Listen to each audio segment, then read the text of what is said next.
Good evening, everyone. Tonight is another hour of Growth Hour featured by Selva Sippy, Breaking Silence with Lisa Riley, Selva Sippy is with Maurice Clifton, and the Reinvention Center from all three of us. Tonight, the topic is Life After Prison, Part 2. We have a special guest, Mr. Carlos Parks, and we will be reviewing one of his speakings that he has done on the subject of life after prison. Before we get to that, though, I want to give a few acknowledgments and thank yous to everyone that has donated in some form or fashion, whether it be time, effort, monetary to the Quentin Sanders movement.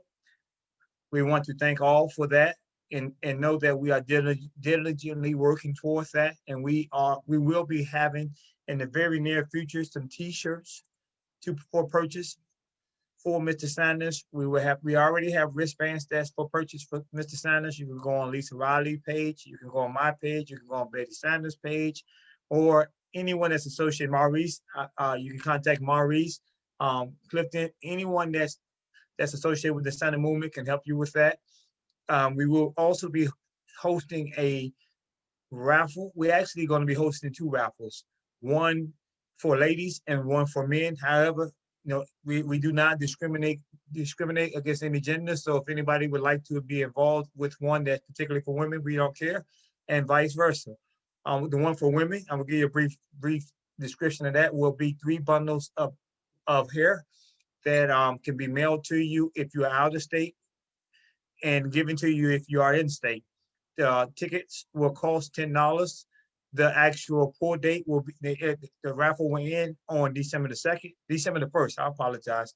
And for men, we're going to give $100 Visa gift card, so you can purchase whatever you would like to purchase. The amount that will be charged to enter the raffle for that will be $5, and the pull will be the same day. We will be doing the pull via Facebook Live, so everybody can see us go in the job, pull the ticket out, and then we can announce our winner. So please, I ask that everybody look forward to this. Look on our pages so we can actually see where this is going to be going on, and please participate. All proceeds will go towards Mr. Sanders, in all forms, whether it be legal fees or helping him transition back into society. We definitely want to thank everybody in advance because we definitely appreciate all support and everything that you have done on behalf of Mr. Sanders. With that being said, what we're going to do is I'm going to go ahead on and I'm going to start off by saying that transitioning back from prison is a very important part of the puzzle. And if individuals doesn't do it correctly, they will find themselves back in prison. So because of that, myself, Mr. Clifton, Ms. Riley, and other organizations have created organizations to help people in doing so. Please know that we do not profess to have all the answers or all the directions that need to be gone. But if we don't know and you don't know, we can put our heads together and we will diligently seek out an answer for you. Before I get started, I want to see if any other the Sanders movement team would like to give a few words. Mr. Clifton, you unmute yourself, sir. No, I like picking on you. You unmute yourself, sir. Yeah, I'm trying to get somebody else in here, man. That's all. Okay, it's no problem. No problem. How you doing? What's up, brother? Ain't too much. I was just wanted you to give a little bit about yourself. I was introduced to Sanders team, part of the Sanders team, because we have Miss Betty Sanders that's watching. We have Glanisha Sanders. I can't think of all the sisters' names. Y'all please forgive me. I hope y'all don't try to jump on me when you see me for leaving you out. But next time I will have your name. I know it's Glanisha. Stephanie, I believe one name is. Help me out, Lisa, because you gonna get jumped on too. Yeah. Stephanie, Glanisha, shoot. Okay, that's what they gonna do when they see you. I know. I know. Oh, there's one more that's on the tip of my tongue. I can't think, but they're great women. And the flyer coming out with their picture on it, everyone's gonna know they're superstars. And with that being said, what we'd like to do is go to Mr. Parks. Mr. Parks, are you available or are you still are you still not ready for us yet? Guess he's not ready yet. So what I'm going to do is I'm going to actually Oh, go ahead. his audio. You're muted, sir. You're muted. You're muted. You have to unmute yourself. All right, there we go. Can you hear me now? Yes, sir. What I'm going to do, I understand that you're dealing with a very important matter right now. So what I'm going to do is go ahead and start your actual speaking engagement video on YouTube, and I'm going to play that. And then after that, we can discuss it or any other reentry questions they may have. Yeah, it's a TED Talk. Okay, but you like to give some background on it before I actually start playing it? Yeah, no, I mean they probably know what a TED Talk is. It's just like it's an opportunity to speak on certain topics. They give TED Talk. They do it all over. I don't know. I can't really explain what it is. It's just an opportunity to speak on topics, and they ask if I want to speak on this. Well, I'm going to go ahead on. I'm going to start it up so everybody can see it, and we can make sure we get through it, and you can ask any questions. So I'm going to that now. Hey, James. Go ahead, yes, sir. I'm listening. I got y'all welcome my man Eric Gadson home. He's on his iPhone. We're going to come back to you first. We're going to come back to you first. I apologize. Go ahead. Go ahead. No, I got my man Eric Gadson. He just got home after serving 20 plus years, man. He's on this iPhone, so y'all make sure y'all. How you doing, Mr. Gaston? That's the brother down here. How you doing, Mr. Gaston? Welcome home. You have to unmute yourself. You have to unmute yourself, sir. Unmute yourself, E.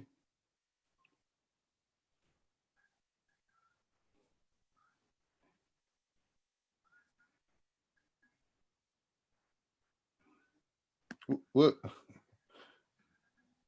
He'll turn this video off. He had to unmute himself. We've been gone a minute, man. I do definitely understand. Definitely understand. Hit the mute button, E.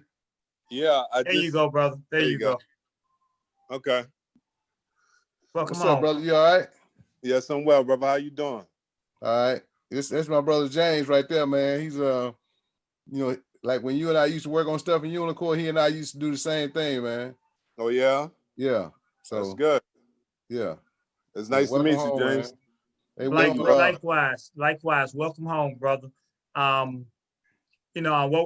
Great topic for you to come on tonight because actually I know you're just coming home, so you might be able to pick up some good information. I want to extend the reinvention services or breaking silence services to you. You have any questions, concerns, help with getting some type of assistance or anything, do get my number from Mr. Clifton, and you can call anytime. I don't care if you just want to, talk at 4 o'clock. If you stand up and you need me to tell you, okay, it's okay. We don't do that no more. We ain't got to do that no more.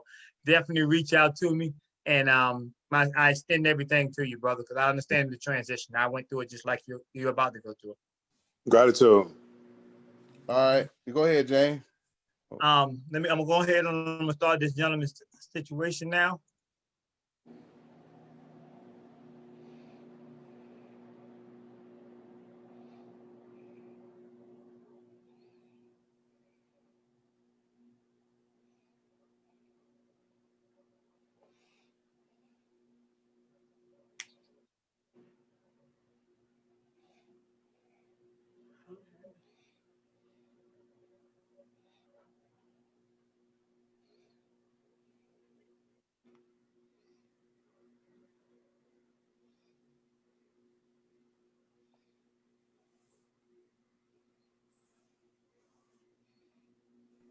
There's no audio, James.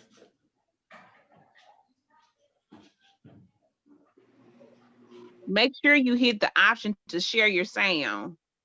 It's gonna come down with the drop menu so you can share your sound and we'll be able to hear it. Okay, I'm doing it now.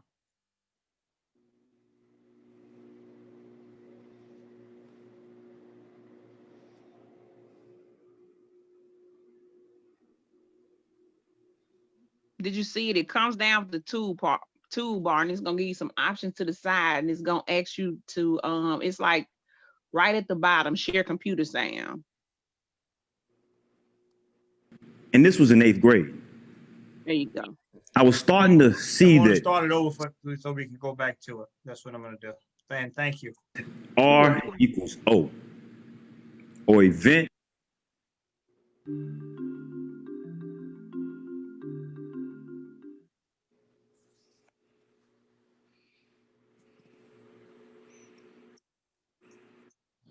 E plus R equals O, or event plus response equals outcome. I was 13 years old when I realized I had to do something. I watched as my mother worked 2 jobs to take care of my sister and I, and have little to show for it. I watched as crack cocaine decimated my community. I watched as many of my friends' mothers became addicted to crack cocaine. I watched as my friends came to school with pockets full of money and purchased their lunch while I ate my free lunch. My friends who used to share pants with me and others in order to make it through the week without wearing the same outfit. They were coming to school with new clothes and new shoes. They were able to do the things we had always wanted to do in the past. And this was in 8th grade. I was starting to see that selling drugs was becoming more and more popular in my environment. Let me refer to this quote from Napoleon Hill's classic book, Think and Grow Rich. When men first come into contact with crime, they abhor it. If they remain in contact with crime for a time, they become accustomed to it and endure it.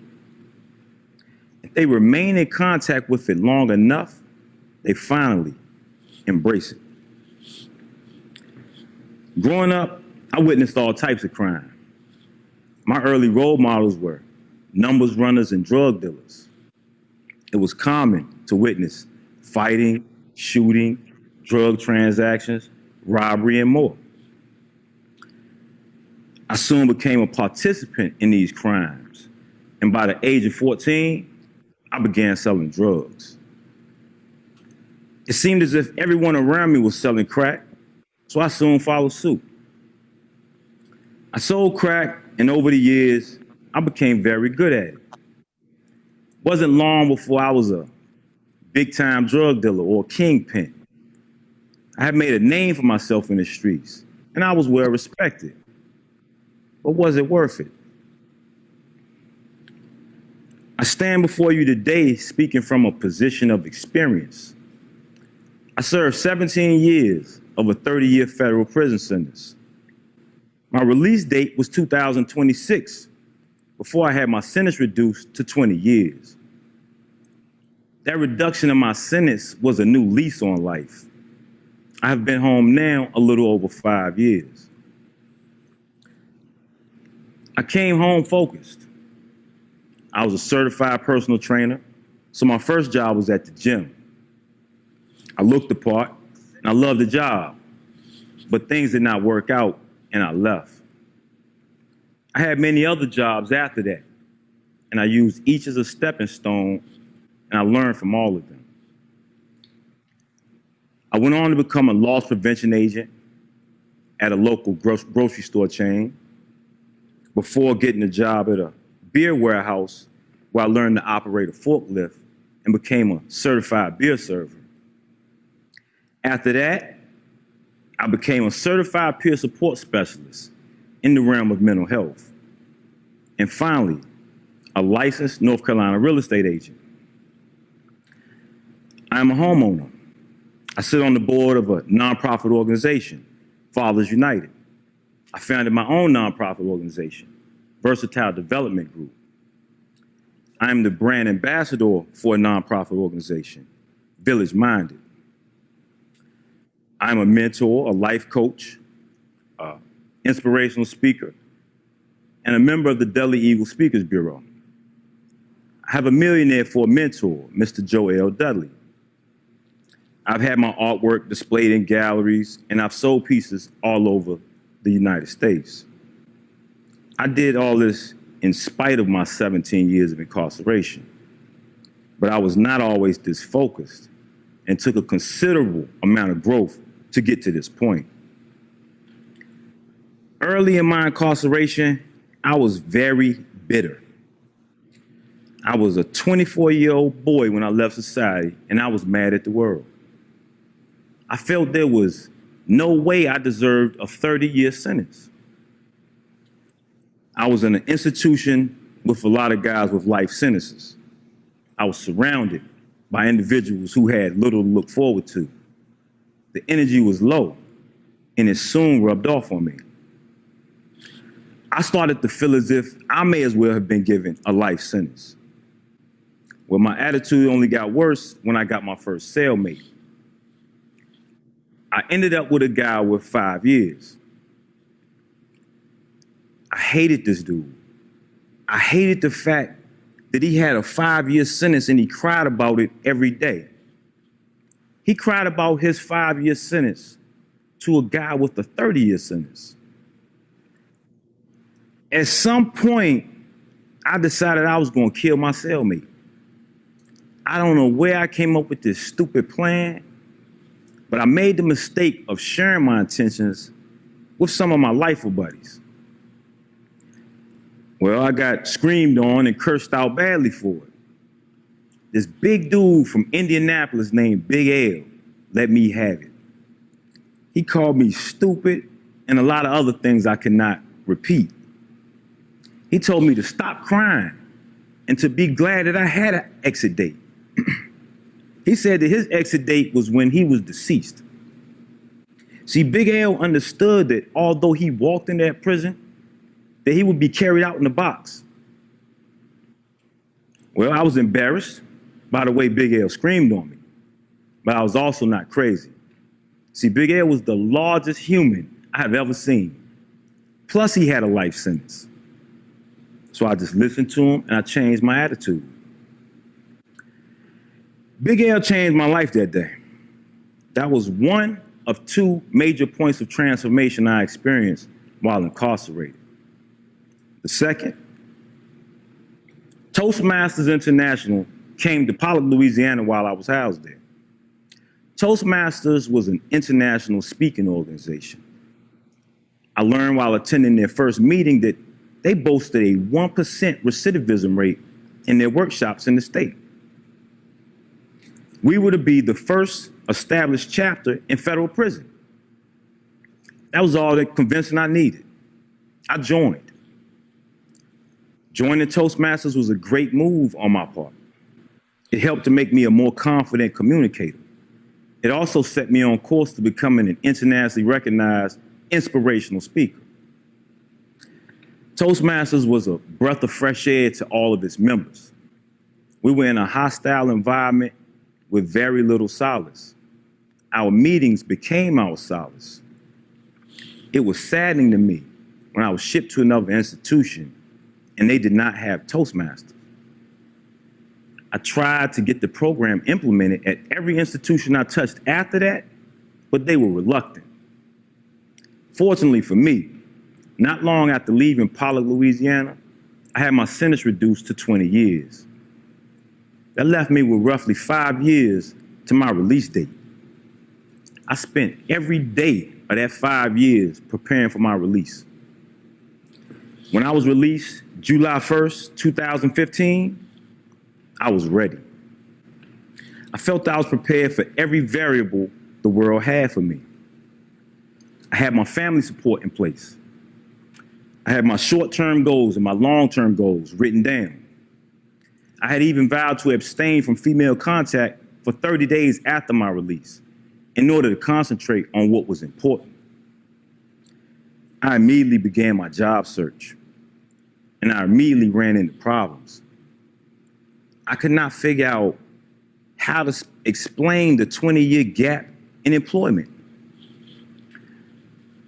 I didn't have a car, so that eliminated me from many positions. I wasn't allowed to use my cell phone in the halfway house in order to check my email messages. My son had a child, had 2 more on the way by 2 different women. My mother did not live on the bus route, so when I moved in with her, I had to walk 2 miles daily to the bus stop. Despite these obstacles, I was able to overcome them and find employment. However, Many come home who have far more obstacles and far less support. What happens to those individuals? A good friend of mine came home after 18 years. He could not get around the questions about his past, so he lied about it. He did not answer truthfully when asked if he had ever been convicted of a felony. Well, he got the job, did well at the job, and they loved him there. But at some point, they found out he lied on his application, and he was released. Even though he was perfectly capable of doing the job and had been doing it for a time. Fortunately for him, he was able to find something equally rewarding at another company. The truth is that even after serving our debts to society, we are treated as second-class citizens. We are faced with many obstacles, and many are not able to overcome them mentally. They often revert to old behavior and reoffend. 76% of state inmates reoffend, and 44% of federal inmates reoffend. Our prison population is over 2 million, and we have not changed our approach to incarceration yet. My story is an exception to the rule. I'm a licensed real estate agent because of persistence, not because the door was open to all. I recently published a manual to help individuals coming home from prison. I outlined 10 steps that I took to increase my chances of a successful transition. I was impacted by a video I watched while incarcerated.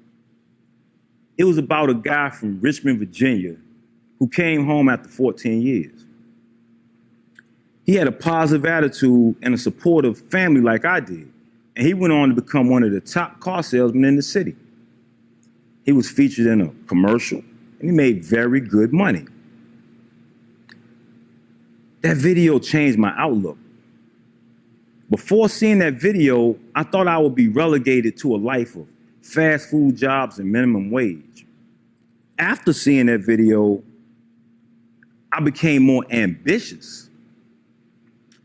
Napoleon Hill states in his book, Think and Grow Rich, that there is no remedy for lack of ambition. Maybe that explains the high recidivism rates. Individuals need something to look forward to. Incentive is a strong motivator for most.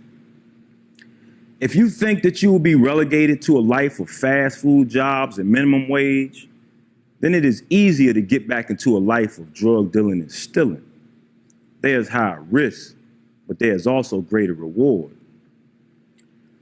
The Fifth Habit in the 7 Habits of Highly Effective People by Stephen R. Covey teaches you to seek first to understand, then to be understood.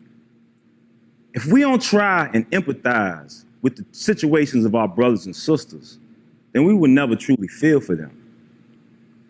As an inspirational speaker, I understand the importance of positive reinforcement. We must try to work with these people and change their minds mentally if we want change. Goethe taught, treat a man as he is, and he will remain as he is. Treat a man as he can and he should be, and he will become as he can and he should be. I know that my story is different. I made an exception where others have failed. I'm in my 5th year as a positive contributing member of society. I live my life for my family, but I will never forget the people who supported me on the other side. I will never forget how Big L changed my life. I implore you, I know that there are people who live vicariously through me. I implore you, as members of society, to let the judge's sentence be the end of judgment. Prison is often a result of a mistake in judgment. Mistakes are correctable if people are allowed to learn from those mistakes. Let us not forget that some great men were incarcerated at some point in their lives. Martin Luther King, Nelson Mandela, even Jesus Christ. And they all went on to inspire nations after incarceration. If we want these men and women to succeed after incarceration, then maybe we should do what we can to facilitate these transactions and not add to the many obstacles they already face. Another quote from 7 Habits of Highly Effective People states that he who cannot change the very fabric of his thought will never be able to change reality and will never, therefore, make any progress. I have theorized that humans are a lot like caterpillars. When we are young is when we are most destructive. Some are more destructive than others. My point here is not the amount of destruction or the reason for the destruction. My focus is that, like the caterpillar, at some point in our lives, we go through a metamorphosis. At some point in our lives, we change. Unlike the caterpillar, our change is mental and not physical. We go into our cocoons figuratively and come out butterflies. Prison is that cocoon for many. I implore you to accept the change and stop expecting the butterfly to revert back to the damage that it caused as a caterpillar. Thank you.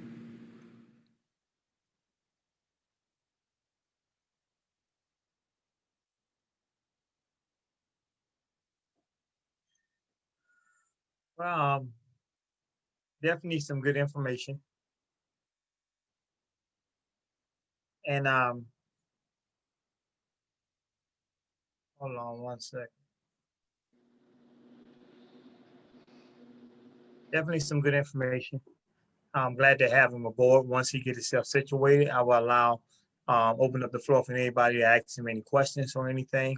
But in the meantime, what I would like to do is build on what are some good things that we can do as individuals that's coming home from prison, or as individuals helping people or supporting people that's coming home from prison. What are some of the things that we can do to assist them in doing, making an easy transition back into the world? Because definitely it can be intimidating. Definitely, they definitely need some guidance, some mentoring.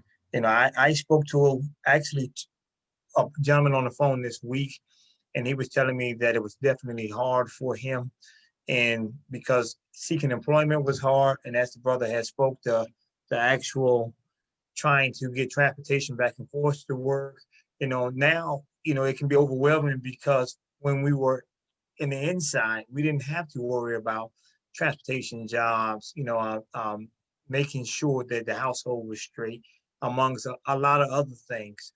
So now they are bombarded with these things. We need to help them in making these decisions and making their actual goals come into a reality the easiest way as possible. I always extend myself, and I ask that everybody extend their self in any capacity that they can. There's no the one way that we can do it. So what I'm going to do now is I'm going to allow Mr. Clifton to say a few words based on that. How you doing, Mr. Clifton? I don't want you. I don't like. I like to love picking on you. I must say that. How you doing, brother? Oh, you like picking on the brother, huh? Yes, sir. Yes, sir. In a good way. Yeah. In a good Okay. way. What direction you want me to go? Just some things, or you want me to? I think it was a great video. And I think everybody needs are different when they come home, but there's so much alike, but then yet they're distinctively different based on family support, based on how you have applied yourself inside. If you didn't apply yourself to come out to do anything, if you like most guys we see, the rec yard stayed full. You know what I mean? The unit stayed full. The TV room stayed full, James. So you got a few exceptions where people like you, Carlos, me, Eric, and so many others, applied ourselves and prepared ourselves. For me, it was like the day I went in, I always knew that I was coming home before my time, just like you fought to get home while you were fighting to get home, you were still preparing yourself to be a productive citizen in society. You know, like man, one thing I can say, he prepared himself by taking everything that he could while he was inside. You for yourself know that SAP ain't no joke. You know what I mean? And you prepared yourself, but like once you leave prison, there are so many challenges, and the speed of life is different from inside than it is outside. And that's the thing a lot of people don't grasp. The speed of everything is different. You know, where we were going in maybe 55, 65, when you get out, we're on the Autobahn because there's so many things that we got to line up for us to survive. You know, we can't, without a good family structure, most people go to a halfway house. I was fortunate where I came home, I didn't go to a halfway house. I came straight home on the Autobahn. It took me 6 months to get my driver's license because I was preparing to come home, but I wasn't fully expecting to be home, if that makes sense. So I wasn't even thinking in terms of possibly having something on my driver's license that could hinder me, you know, those obstacles and stuff like that. So that's something that we need to make aware to the guys inside to take care of before they came out. One thing I did by me teaching a lot of reentry class, I already had my Social Security card. I already had my birth certificate. I already had a portfolio where I call a toolbox. I call it a toolbox because it was everything that I would need to get my ID, to get a job. I had several different resumes written for particular jobs for me to apply for, from SAP to quality to everything, to a reentry coordinator. You know what I mean? And so I prepared myself. I also took Toastmasters. I implemented Toastmasters at two different institutions, a chartered one in Beaumont in 2004, and a chartered one in 2013 in Yazoo. You know, like I said, most staff, most places you go, they're not willing to do that. You know what I mean? They're not willing to implement Toastmasters because for the way I looked at it inside, it took a lot of convincing to get staff to start Toastmasters because they were intimidated by Toastmasters. You see what I'm saying? Their intimidation was that we will become, I guess, knowledgeable or how to effectively communicate with them. You see what I mean? So it's a big generation gap. It's a big difference. It's a great divide in the communication factor. A lot of people can't approach staff because they don't know how to communicate. So they don't really know, they can't really grasp the thing that Toastmasters force you to do. It forces you to formulate effective sentences, paragraphs, and, you know, speeches to where I can dialogue with anybody on any level. So it pushes you on that. So that's the thing that it does for me. You know, that's the thing that it did for me, man. But you know, it just, I think the dynamic of freedom is different for everybody based on the amount of help he has and based on the amount he put into himself while he was inside. So that's all I have to say, Mr. James. Welcome home again, Big E. Thank you. Welcome home. Thank you, Welcome brother. home, bro. Welcome home. I want to ask you a question. Okay. And not only you, it's for everybody. And we don't have to answer it now because we would like to. That one is for everybody, but you It's for everybody, But I want to put it out there. You know, a lot of us was fortunate to come home and go to the halfway house. But there's a lot of people now that's not fortunate to get the same benefit that we had. Today, a lot of people are being kicked out because of COVID-19, the First Step Act, and a lot of things. And there's no halfway house. There's no transitional housing for them. What can we do, or what advice do we give to those individuals that is facing that challenge there? That's the question, because we have more today that are not getting those benefits. That's the question I want to ask. Now, I want to give an update that I'm not going to steal Ms. Riley's thunder, but I want you to know that she has. Please unmute yourself, Ms. Riley. Please unmute yourself. Can you share with them what meeting you had this week? Tuesday, I believe it was Tuesday night. Wednesday nights. Wednesday night. My first Toastmasters. I joined Toastmasters after Sunday's broadcast last Sunday. Immediately Googled, found out, and I'm like over the top. You know, I'll be honest, they threw a couple of words out there. I was like, have no clue. Didn't even have time to Google them, but super nice group of people on Wednesdays. I'm going to go back, and I'm excited, but I think for me is you guys, this panel, you know, every Sunday I come on here, I learn something, and it's like, I want to, you know, I want to be around you guys. So I can't just sit back and do nothing. So I got to know these things. I got to develop. And if you don't mind me saying, what you were talking about, people getting kicked out of prison now instead of halfway house, you know, the reinvention center, there was a lady getting kicked out of federal prison. Her deadline was this past Friday. Or they would have kept her. She's homeless, and we were able to find her housing in Ohio is where she's at. She's going from Texas to Ohio, but they said to her, "Hey, you don't have nowhere to go. Too bad. We'll keep you." You know, so yeah, I agree with you, but thank you for that.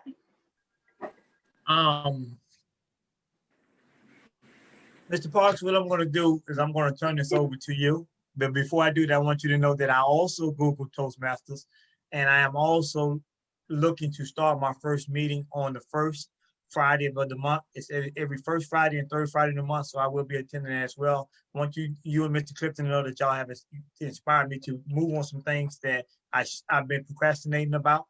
And you had also, he's not on here tonight, but Mr. Timothy Cook, the gentleman that was in prison last week that was speaking, has also signed up for Toastmasters as well. Wow. So y'all have made you know, y'all have put a spark under a lot of people to do things that's going to make them better. So you will be seeing the difference and everything. But go ahead, Mr. Parks. I appreciate your presentation that you gave tonight. You allowed me to share with everyone, and I turn the floor over to you at this moment here. All right. Well, I appreciate it, James, and I really. And it wasn't a self-gratifying move where I asked you to show it. It's just that your topic was so much.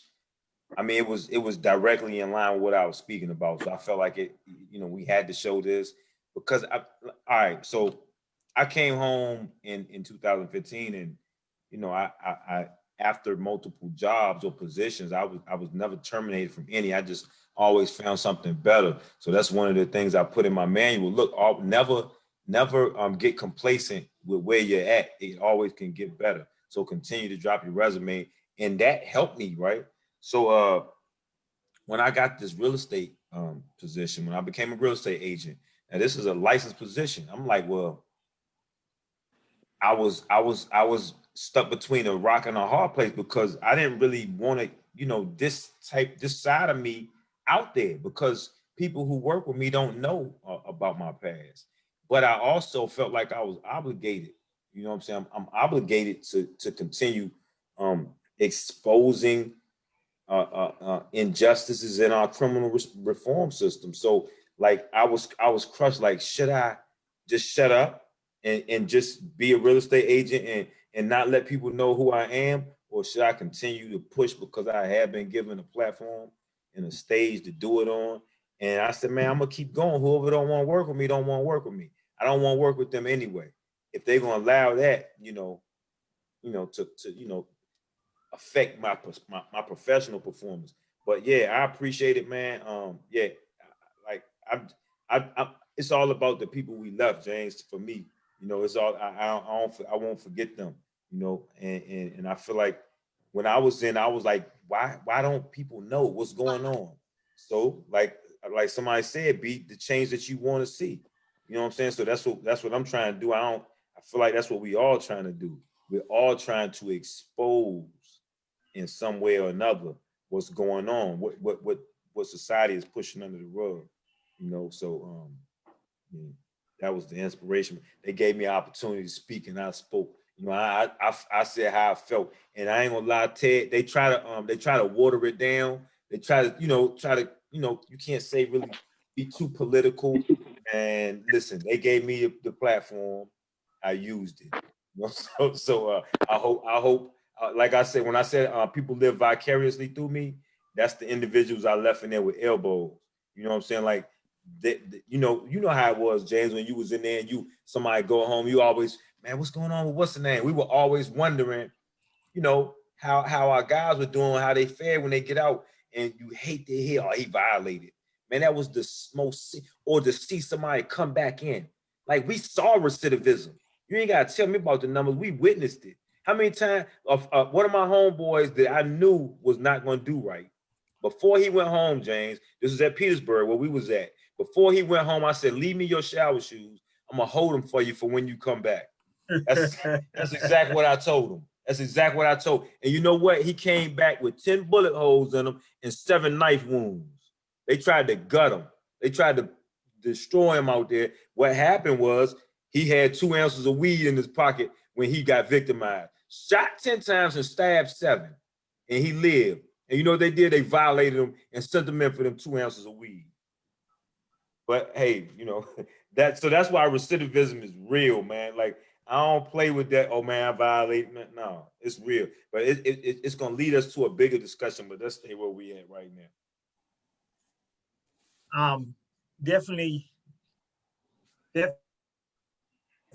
we need to continue to educate individuals on different ways or experiences that we have experienced or been through, so they can make their transition easier. Before I go into that aspect of it, we have Brother Eric Gadson that wants to speak. So I'm going to go ahead and let him speak. You have to unmute yourself, sir. Go ahead. I'm unmuted. Okay, go ahead and speak, bro. First of all, I thank you for inviting me to this forum, and I appreciate all of your time and all of your advice and input and everything else. Please, let me give you the let me give you a disclaimer. I'm a little forward. I'm from the East Coast, so please forgive me if I say anything that's too straightforward. But when I went to prison, I was young, man. I was 19, 20 years old, and it's just a lot of things that guys try to, or what the media tries to display prison as. I didn't see. I didn't experience that. Because when I arrived at FCI Estelle, it was a medium high security prison. I didn't see the environment that I saw on Oz or any of these other little shows that tell you about prison. What I saw was a whole bunch of opportunities for me to change myself. You know, I was fortunate to meet guys who had life sentences and had long time, and older men. And these gentlemen actually guided me. You know, they told me what the federal prison industry was. And they told me how to, you know, enroll in classes and, you know, different ways to talk. But, you know, back then my accent was very heavy and I used a lot of slang and colloquialisms and so on. And I was one of those guys who didn't know how to talk to staff, you know. I didn't know, you know, how to approach someone and look them in the eye and be able to convey whatever it is I'm trying to say, you know. But I learned all of that in prison around guys that were working in the federal prison industry. You know, I was fortunate to be in what they call a unicorn unit. And I mean, honestly and truthfully, man, I went 20 something years without a shot, you know, and it's because regardless of what institution I went to, I continued to be, you know, around general. I surrounded myself around guys who had that same drive, you know. And so what I wanted to hit on when you were talking about being prepared, yes, I was one of those guys who was fortunate to get out because of COVID. And I didn't go to a halfway house, but I prepared myself from day one in 1997 until October 2020. I was preparing myself to be released. Was it hard at times? Did I lose family members? Yes, but I continued to have that same drive. So when I was placed in society, I'm not really facing a lot of the hurdles that guys are talking about. You know, I saved up money and I have great job opportunities. And as Mr. Clifton can tell you, you know, I'm just look at it this way. When I fell in 1997 in the Black community, there, first of all, there was no thing as computers and laptops and, you know, social media, none of the rest of that stuff. That was not there. I went into the federal prison system, and there isn't a computer system today that you can't tell me that I can't use. I have commanding knowledge of the Microsoft Suite package. I write Excel formulas. There isn't anything I can't do in PowerPoint, Minitab, et cetera, et cetera, et cetera. And I'm not using this platform to pat myself on the back, but I'm just one of those guys, man. I just didn't waste my time. So when I was released, you know, I was fortunate. You know, I just the only reason why I don't have a job right now is because I had to get my ID, and because of COVID, you know, there was a big long wait, and you have to reserve a date to go in and be seen, and then there's a possibility that you might not be seen. So I had like 4 or 5 different attempts where, you know, I couldn't get my ID, but I finally got my ID Friday. So I'm really looking like maybe next week or the week after I should be working. But I said all that to say, you know, when we start talking about helping guys that are in that environment, I think it's all about preparation. I think the BOP isn't doing a good enough job to prepare guys, because so often your case managers and your counselors and your unit officers, they're more focused on the things that you're not doing right versus the things that they can actually help you to do, you know, make yourself better, you know. But for me, like I said, I was fortunate to be around guys who, you know, they look beyond that. You know, they look beyond what was going on in the system, and, you know, they focused on their exodus, and that's what I did, and that's what kind of made my transition a little bit easier. I definitely appreciate your comment. Like you're saying, a lot of institutions, you know, they offer different things. I was fortunate to be at Petersburg Low, and they had great reentry programs there. I think that they may be one of the few prisons that allow you to get your state ID prior to you getting out. DMV comes into the institution, and you're allowed to get your state ID. Also, I know that one time, it was many years ago when I left, but I know they were speaking of trying to get it to where you can get your driving permit while you were in prison, because there's only a written test, and they wanted someone to come and proctor the test. I don't know if they got that far. However, I will say that them allowing DMV to come in was a huge move, and it made it easier for my transition going home. Everybody may not be able to have that benefit of getting that ID, but everybody can write and get their birth certificate and get through their case unit team and get their actual social security card. At least have no documents when you come out of prison. It is important that you also go to education and get a resume built. You know, a lot of people say, well, hey, I've been in, and I know Mr. Parks, you had spoke on having to explain the 20-year gap. You know, where I was at, I was fortunate to have someone that showed me how to grit around in that 20-year gap, or that long gap, by putting down the actual jobs that you've done in prison and just That's what I did. That's exactly what I did. Yeah. You know, so because, for example, when I was in with Mr. Clifton, we was in Yazoo, Mississippi. What I was doing, I was the shipping and receiving clerk. I was the one shipping out everything, and you know, I was responsible for doing the trailer reports and many other things. So, you know, when I put that down, and they asked me where did I work, I worked at the Department of Justice. And what was I was, you know, so and I wasn't lying. I was in the Department of Justice. And that's what I have. That's what I have. That's what I have on my. I'm sorry for interrupting you, but that's what I have on my resume, and it was the same thing. You know, I was one of the guys who I was a part of the Lean Six Sigma team.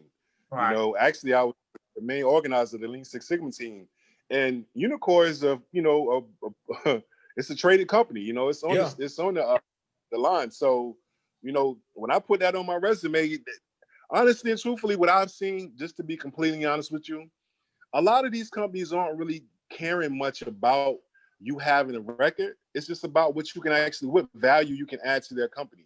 You know what I mean? It's about how you carry yourself and how you sell yourself. You know, several people that I talk to, you know, they're highly interested in me.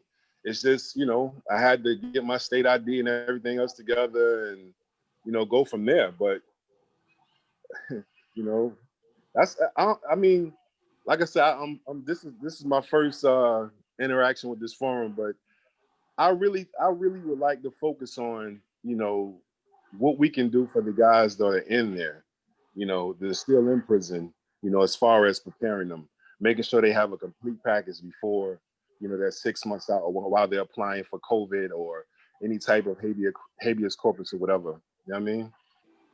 I definitely agree with you. And I think that when they initially filed those petitions, whatever they may be, whether it be for COVID or habeas corpus or anything, or they're getting released, they're going up for the team to get their halfway house placement or anything. At that point there, they should start reaching out to organizations like the Reinvention Center, or anybody else that have a organization like this, so that we can start helping them prepare.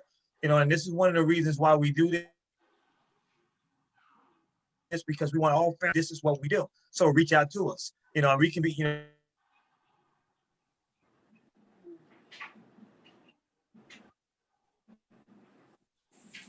I can be reached at Vincent.org. James, you're going out. You're freezing up. You're freezing up, James. He's frozen.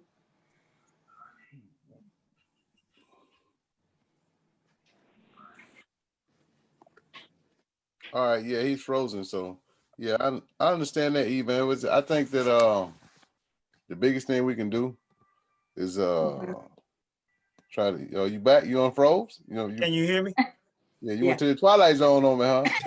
Man, whenever I run to the back and use the bathroom, I need you to take jump right over there and drive I was already on. I was looking at too. I was already on. Everybody looking out the window. Yeah, we going down. That's what's happening. Yeah. But I want to say that whenever these gentlemen or ladies, whatever they're filing for, halfway house placement, COVID-19 relief, habeas corpus, whenever they first file for that or go into the team for that, that's when they need to start preparing by contacting us.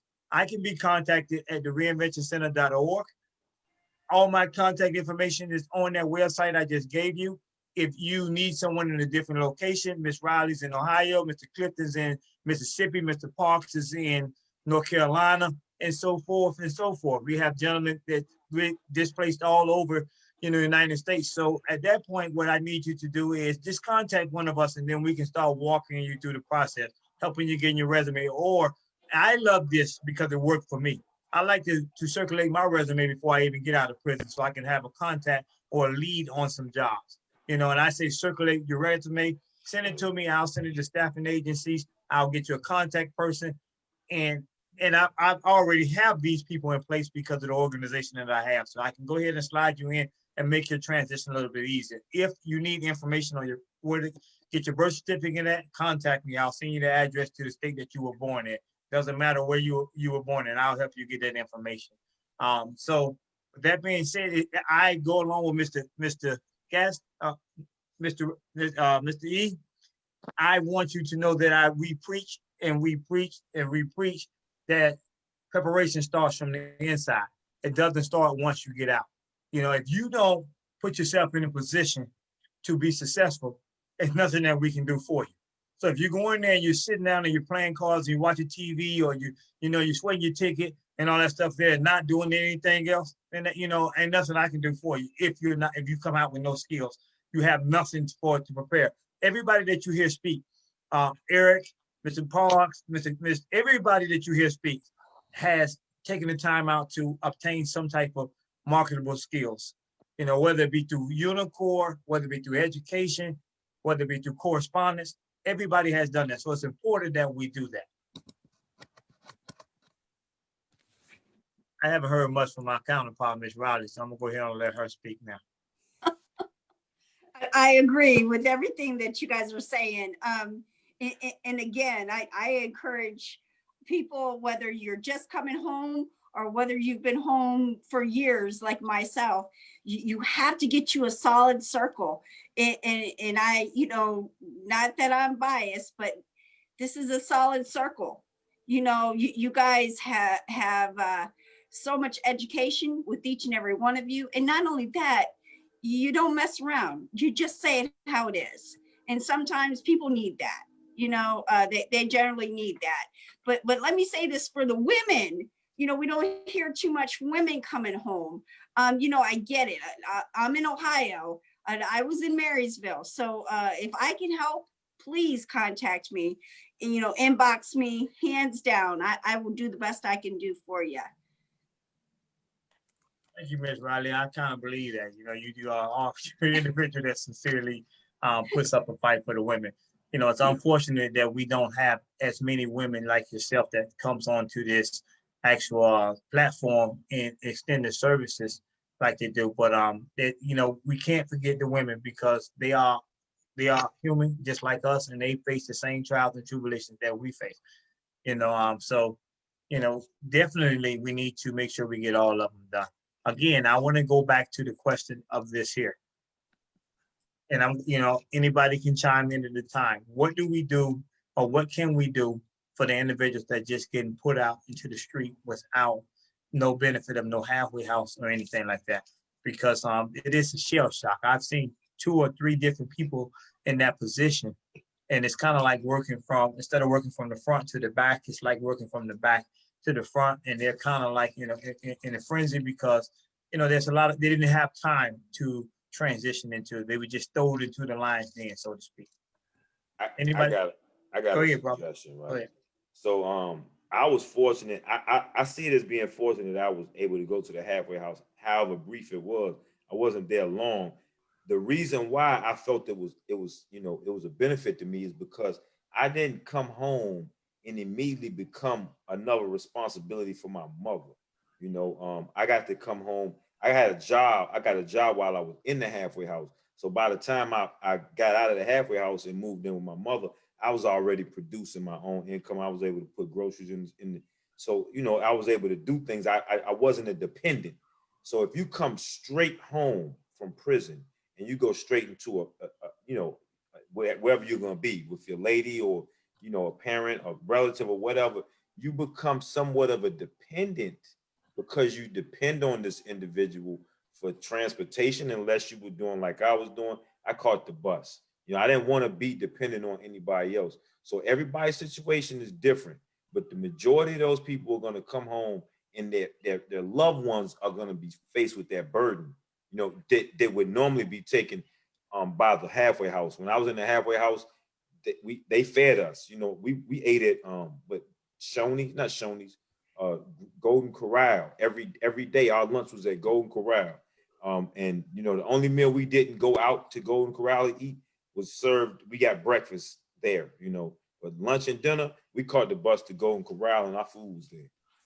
It was paid for. We got to go through the buffet. This was in Durham. But so that's one thing that my family didn't have to worry about because it was being taken care of by the state. By the federal government. You still, when you're on paper, well, when you're in the halfway house, you're still a ward of whatever the state or the federal system. You still answer to that number. You can still get a shot in the halfway house and get sent back. So you're still a part of the system, although it's like a what they call a step down. It's a step down.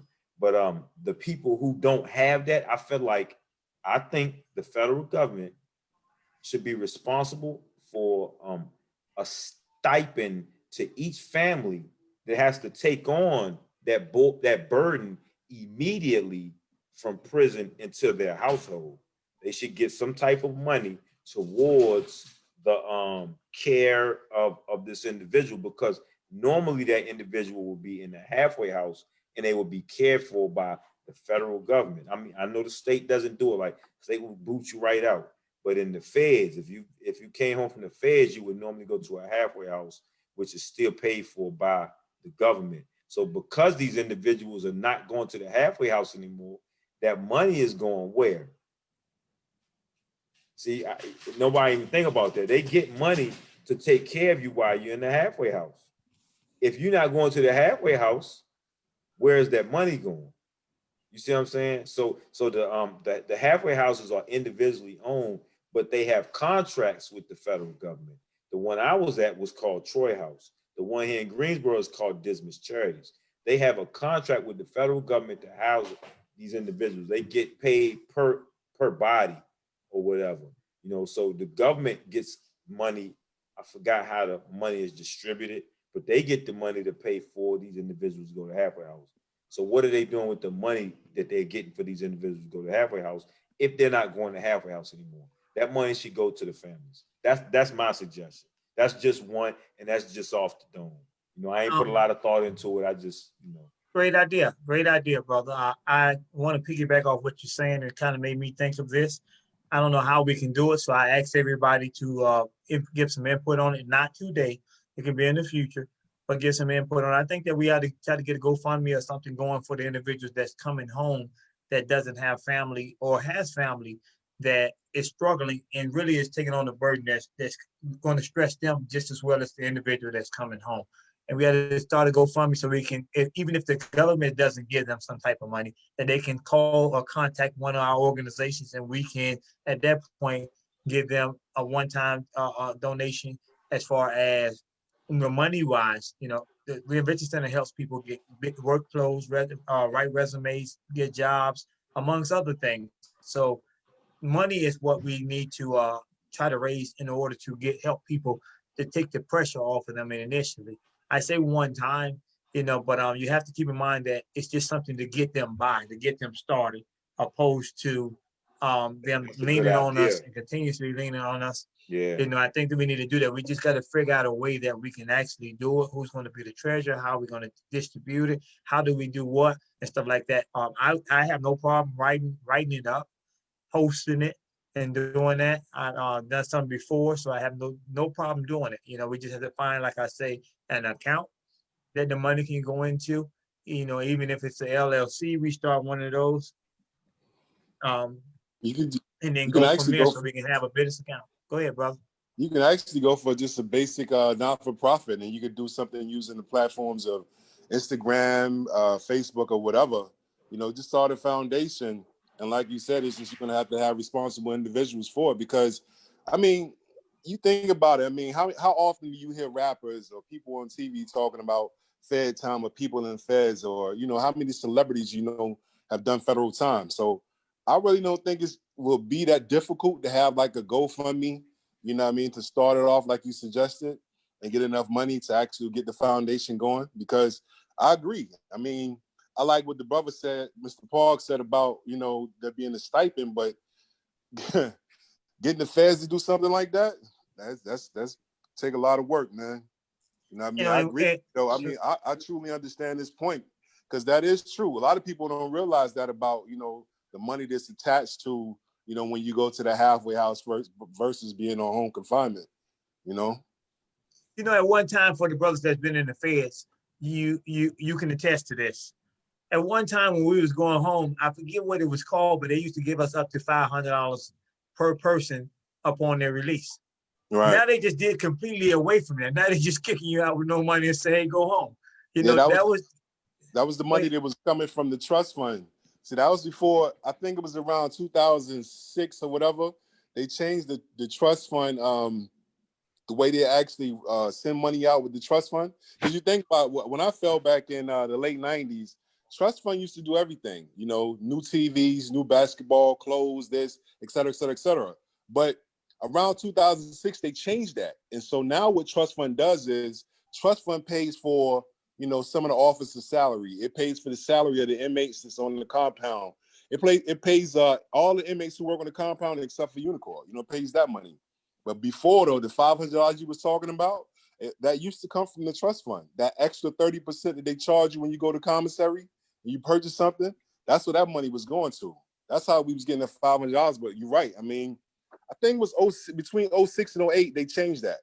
And now that money, they just doing wild stuff where they buying cameras and furnishing offices and putting, all kind of wild stuff in the system, man. Definitely, they stopped doing it. Go ahead. I'm sorry, if you don't mind me jumping in, Kimberly, which is getting out of federal prison, women's federal prison, they're not sending her to a halfway house. They said, hey, you have X amount of days to find housing or you stay in prison. They're not giving her any money. She's coming home with zero, nothing. I got her some vouchers for the Goodwill for clothing. We're going into the holidays. So that means I have to do my part as a human being, knowing this woman has no family, no money, no, we just got her housing. So I think we all have a job to do and treat people human. So I will have her for Thanksgiving. We'll have some kind of Thanksgiving. And but we just gotta help people. I really believe that, but I don't know where all this money's going, because they're literally just booting this woman out of women's federal prison. The not being able to go to the halfway house hurts tremendously. it's funny because when I was in prison, I used to hear a lot of people say, I'm going to decline that. I don't want to go to that. And I was one of the guys that was saying, hey, I wanted to go. And I was glad that I went because it gives you it opens a lot of doors for you. For example, because I was in the halfway house and I had a job, I was able to get housing, low income housing based on my income. But for the people who's coming home, they don't have that benefit.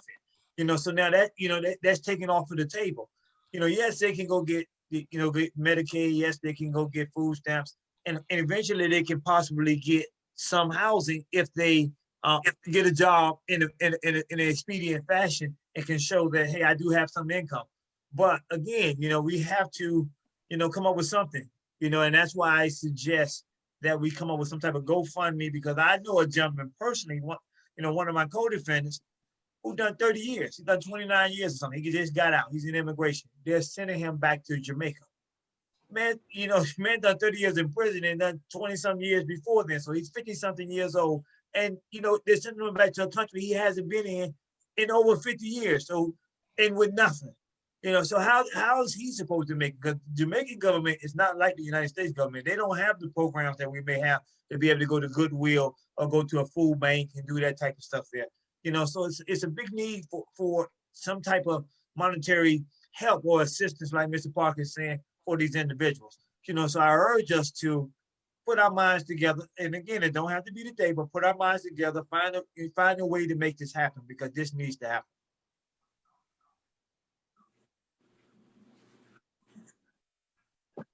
I agree.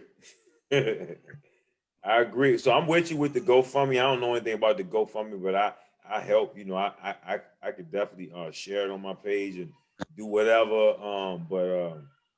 Yeah, something got to give. And you're right, Biggie. They probably, it's hard to squeeze. I mean, the government, it's gonna be hard. It ain't like we have what do they call the people who go and petition Capitol Hill for monies, lobbyists. We don't have a lobbyist on hand, so we don't really have a voice. I mean, it's a good idea, but at the end of the day, that's what it is. I mean, but it got to start somewhere. Yeah, I agree with you, James. If a GoFundMe, and maybe how will we, like, it's gonna be a lot of people. Hopefully it'll snowball and catch on. I think that's probably what you. Well, let me say this also. Let me add this, and then I'm gonna let Miss Bammy speak. She wanted to speak as well. She got to unmute herself. I see her doing. I am. I still got a hand up, but I'm gonna get her to unmute herself. Okay, hold on, Bammy. Let me say this right quick. The benefit of having a nonprofit is unending. Because having a nonprofit allows you to get a lot of different donations from the big businesses that's in your community, like Walmart, so forth, and stuff like that, whether it be product donations or be monetary donations. So with that being said, we can go to them and petition them to assist us in doing this, but we have to be a 501c. You can't go to them as a business. So I think the first thing that we might need to do is actually start a different or a 501c just for that. That way we have board members and we have a treasurer. We have different people that's in a different position: the president, vice president, treasurer, so forth and so forth. And then we can, and then when we petition them, then we can get the things that may get some assistance in doing that. When we do a GoFundMe, we're doing it up under the organization as well. So that's something to think about. So what we need is some board members first. We need, I got you. I'm with you. I'm with you, man. I'm with you, man. Wherever you going, man. We'll figure it out.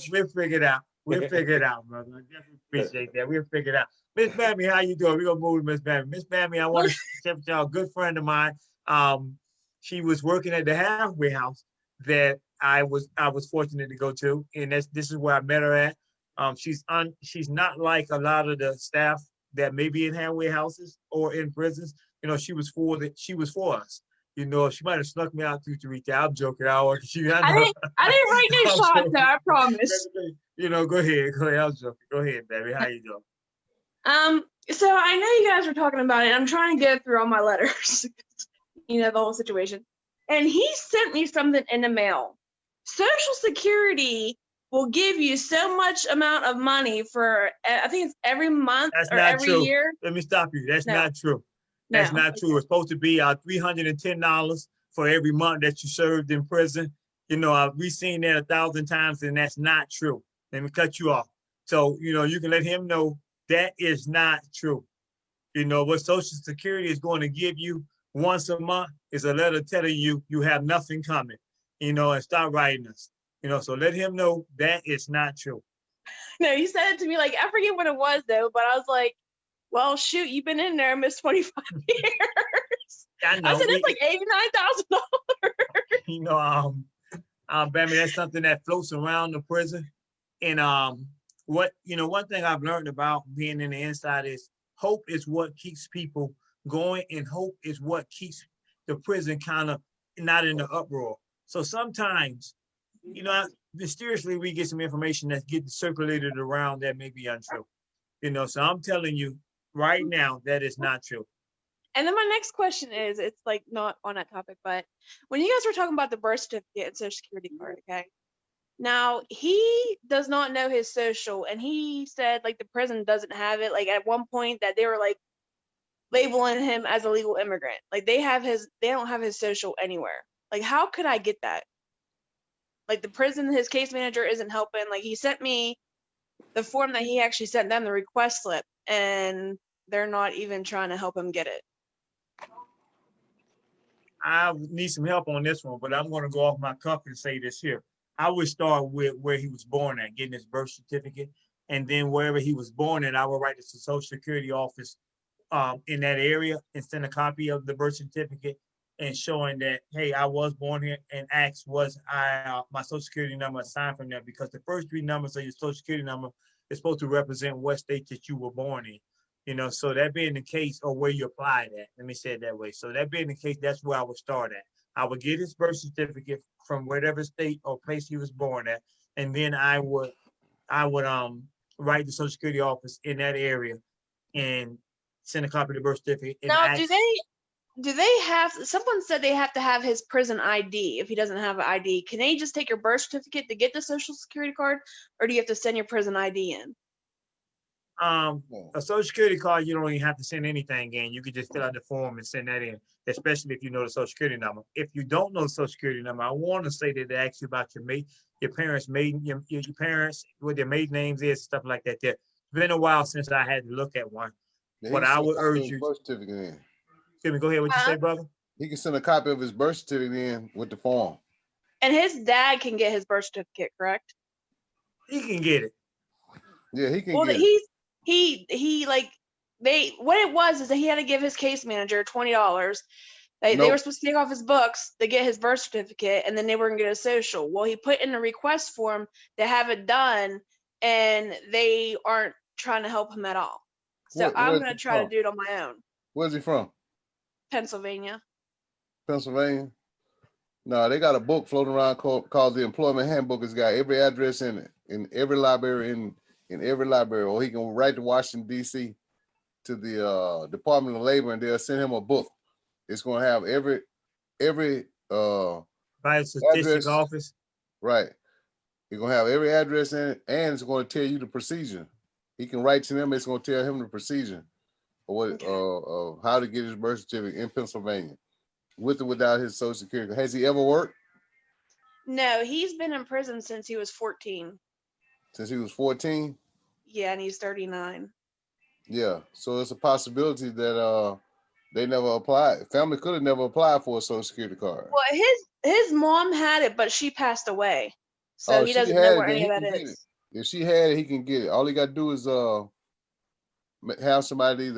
If his dad can apply for his birth certificate, then his dad can get his school record and find the applicant where his Social Security card was. They can write to Social Security Administration and put his Social Security number on there. Okay. Yeah. Does he know his Social Security number? Huh? Is he in state prison or federal prison? He's in a state. Then they got his Social Security number on file. I'm gonna call up there. I think I'm gonna call and talk to the warden then, because it just they got his Social Security number on file. If not, Bambi, I definitely have the list of all the vital statistic offices So if you tell me what state he was born in, I can give you the address to that office in the area Yeah. where he was born in. Normally they ask for $20 because they're going to make you pay for a certified copy. It's $10 to $20. So if you can send the forms to him, if he don't want to go to the prison, and he can fill out the forms and send them back to you, and then you can send the forms in with the money, include the money order, and send it to the office, and they'll send it back to you. He can do that. Then you can go from the Social Security aspect of it. But as Mr. Clifton is saying, if he got a copy of his birth certificate, then he can write the Social Security office where he was born at, and I would think that's where he applied for that, and then go from there. And they Yeah, will. because Go ahead. because like you guys were saying, he finishes his last group November 21st, and I guess parole wants to see him as soon as possible. My thing is like, how are you supposed to go on a lease anywhere, or how are you supposed to try to find a job without a social? You know what I mean? Like, you have to have that for them to run everything. So I agree with you. So that's something that he needs to get on ASAP. The rest of it, I'll keep myself, but he should get on that ASAP. That's what I would say. Definitely get on that ASAP. Hey, James, there's another variable we gotta play here. You gotta look at the fact that all this shit sound like he just running game to me. I don't know the situation. Now I'm gonna keep it 100. Like it don't sound right. It don't sound right what you're saying. So I don't know if he was he might have just been playing you for some money. Hey, I need you to send me some money so I can go get this stuff from my whatever counselor, whoever. It don't sound right. It don't sound right to me. well, see, he sends me all the request slips that he sends, like to the case managers and stuff. So I know that he sent that like them a request saying that he had $20 in his books. He sends you a copy of them. He sends me all his request slips. So that means you don't trust him. No, I mean, you gotta go with your own feeling. You already got some doubt. I can already sense it in how you asking these questions. You already got some doubt, but you want us to justify it for you. I ain't gonna say, I'm not gonna say nothing. Listen, James. I'm listening to them trying to explain it, but it don't, to me, it sound like, it's, I mean, we were all in I wasn't one of those guys who ran game on girls, but I know a lot of them who did. And like I've talked to James and Lisa. They know everything that's going on. And like my thing is, and I know like I even talked to a psychologist before, like because I used to drive cab and they were in my car and I was talking to him. And with him going in at the age of 14, they say whenever you go into prison, your mind level stops at that age. Like him going in at 14, I disagree with that. What? I disagree with that because you met me when I came home from prison, and I went to prison. Okay, and I went to prison when I was 23 years old, and I came home at 44. So now, did I act like I was 23 when you met me? Okay, no. So now you have to do is you have to cultivate your mind. This is what we're saying by you in prison, you preparing yourself on the street. You have, I can't speak on Mr. Sanders to you because you don't know that much about Mr. Sanders. But Mr. Sanders went in at 17 years old. Mr. Sanders is 38 years old. And he knows 8 languages. He's got a college degree. He got a trade in brick mason, so he can hold a conversation with anybody in any language pretty much. So now you can't tell me that he's still stuck at the age of 17. You see what I'm saying? Because what 17-year-old knows 2 languages, let alone 8 languages. Yeah, I went in at 24 and I ain't come out at 24. Right, I didn't come out with no money for that, so this is one of the reasons why we fight for Mr. Sanders, because we definitely feel that this gentleman deserves and is ready to be out here in society. As we speak on family support, he has excellent family support. So even if he doesn't go to a halfway house, he's going to be okay. But we're trying to work for the ones that can't go to that need some type of help, and that's why we're saying what we're saying. I don't want to ever, as I told you before, I don't ever want to persuade you or have you make a decision on this gentleman here. But all I can say to you is you might want to sit down and reevaluate this process. And I am like, I sit in here a lot. I know I've missed a couple of the meetings, but James, I've like you're a close friend of mine, and my thing is I remember you didn't even know how to use a cell phone. Like I still remember that like it was yesterday. I didn't either. And it, I just want to say I'm so proud of James. I really am. Like knowing him from when he came home from prison, like, and to now, like he has definitely accomplished a lot. And I feel that anybody can accomplish a lot. You know what I mean? And my situation is, I feel like he wants me to Take care of him. accomplish his goals, but he doesn't want to. You know what I mean? Like he wants to, but he wants me to do it. Like he was I like, want to say this, baby, and then you can call me later, or we can start this another day. This But would be a good topic, like one day. You know what I'm saying? Like, we're gonna have to have this because there's a lot of people, men and women, that that deal with individuals that are not sincere, and they're getting taken advantage of, by prisoners or vice versa, whatever the case may be. You're a good person. You have a good heart. You might want to. He might not have no goals. You may have more goals for him than he has for himself. His goal is to keep you on board, and he's going to tell you whatever he needs to tell you.